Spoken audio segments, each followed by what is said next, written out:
engang en pige, der hed Lane.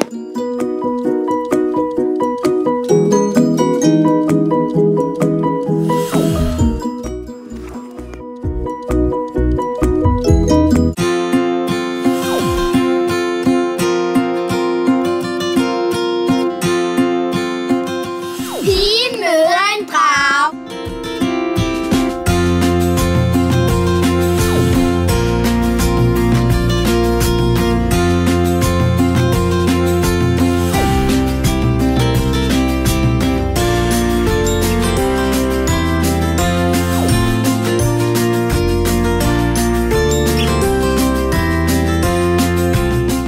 Den blå drage smiler til Lana. Du er modig pige, Lana, siger den. Du giver mig håb. Jeg flytter til den skov, hvor hele bor. Men jeg må lande langt fra hendes hytte, ellers kan hun føle min magi. Lana sætter sig op på dragens ryg. Hun holder godt fast. Dragen slår med sine store vinger. Langsomt letter den, og de flyver væk.